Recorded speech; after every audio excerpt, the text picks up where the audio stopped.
This video is going to be based on decision trees as part of the AQA specification on decision making, and it relates to scientific decision making. So what we're going to do within this video is just pretty much delve into how to carry out a decision tree and what are the reasons why you would and the potential limitations. So to begin with, you have a root node. Now the root node is the objective of the firm. So what is the business trying to achieve? Why are they making the decision in the first place? So when we're thinking of this example, what we're going to say is they're trying to increase market share. So every decision that they have to make, all the possible decisions that they could make, the whole reason for it is to, as the final outcome, to try and achieve that higher market share. Okay. Now the leaf node is the decision that has to be made. So they have to decide on how they're actually going to achieve that increase in market share. So in this example, we're going to go for an advertisement campaign. So that's one option available within this decision. There's going to be more than one leaf node because obviously there has to be more than one decision that they have to consider. If there was just one leaf node, then it'd be simple. It'd be just pick the advertisement campaign or don't pick the advertisement campaign. But often, especially part of this specification with AQA, they'll have more than one to consider which one you should choose. Now, once you've got the root node and you've got the leaf node, they're connected by an arrow, and that arrow is the cost of the option. Now, we're in the UK, so we're going to base it on pounds. So once you've got the root node, once you've got the cost of the option and the actual option itself in terms of the decision that needs to be made, then it's the outcome of this decision. So, for example, because it's based on future events, you're never certain as to what the outcome will be. So therefore, you have to consider all the possible outcomes that this decision might obviously create. So we've got the outcome, but we do it based on a quantifiable measurement. So what we do is in terms of probability. So you'll get the probability below as well. So you've got the root node, you've got the cost of the option, you've got the leaf node, you've got the outcome, and you've got the probability, and then obviously whatever the outcome might be. So within this scenario, we're trying to increase market share. Advertisement campaign is going to cost £100,000.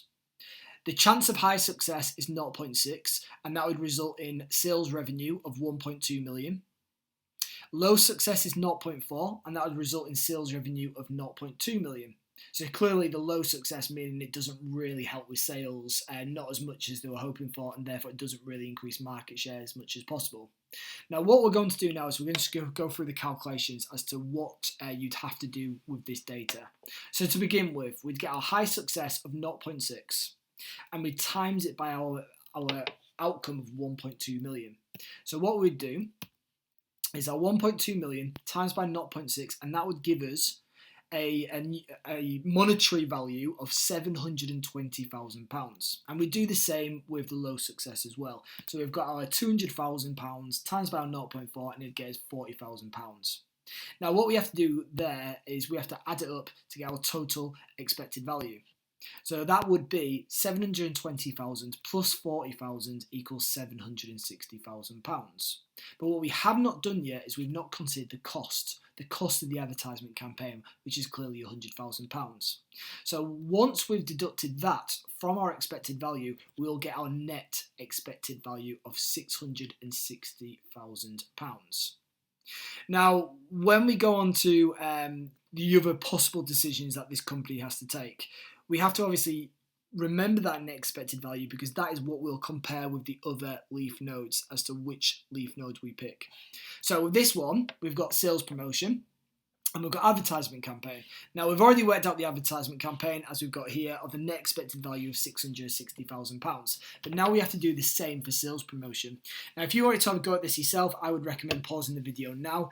But what I'm going to do is I'm just going to go through each step similar to what I did before, and then we're going to compare the two. So we've got our high success of 0.2, and that results in £2 million worth of sales. We've got our mid success of 0.5, and that equates to £0.9 million in terms of success. And we've got our low success. Now this time it's in brackets, and what we mean by brackets is it's a loss, it's a minus. So if they carried out this low success, this sales promotion, and it wasn't a success at all, it would actually result in losses of 0.5 million, and that the probability of that is 0.3. Now sometimes you will get more than two outcomes. You might get multiple different outcomes. You just do the exact same technique as we did before. So here are the answers. To begin with, our 2 million times by 0.2, and we get 0.4 million. Our mid-success of 0.9 million times by 0.5, we'd get 0.45 million. Our low success of minus 0.5 times by our 0.3, and we'd get minus 0.15. Now, if we add all of those figures up, what we would get is £700,000. But we haven't deducted our cost, and clearly this cost is more expensive than the advertisement campaign. So if we if we deduct the 300,000 from the £700,000, we get £400,000. So now what we can do is we can have a look at them and think, okay, which one should we choose? Well, I mean, clearly both the expected value, but more importantly, the net expected value is higher for advertisement campaign than the sales promotion. So what you would do based on this data, you would choose the advertisement campaign because they've got the higher expected value, but more importantly, they've got the higher net expected value. Yeah, we're going to look at the analysis and we're going to look at the benefits and the potential limitations. So to begin with, it enables a decision to be made scientifically. So as I said at the beginning of the video, it is part of the scientific approach. And the reason for that is because of the gathering and the analysis of data. So they gather data, they consider all the possible outcomes. Obviously, they research, and that could be research in terms of the probability, because the probability, even in your exam case study, yes, you'll be given that probability, but in a real business environment, they've obviously researched and calculated what the probability would be of these different outcomes. So it's much more of a rigorous approach, and because it's much more of a rigorous approach, because they have to gather data, because they have to analyse the data and carry out obviously the calculations and everything, which is part of this decision-making process, it's probably going to be less biased. Even the fact that it's probably going to actually need a team to do this, and what I mean by not just having a team just to carry out the calculations, but having a team to gather the data, analyse the data, and all the more complex parts that you don't see in AQA or in A-level. Now, clearly, when we are looking at the benefits, we do have to compare it to the alternatives, and one of the alternatives is obviously intuitive decision making. And when we're looking at that type of decision making, it doesn't require a team because it's based on a gut feeling and a hunch from the person who's making that decision. But also because it's just based on their intuition, they're not going to be researching data, they're not going to be gathering and analysing data, not like a scientific approach like decision trees. So when we compare the two, we can really emphasise the benefits of being, I suppose, in a better position to plan and being in a better position to make those decisions.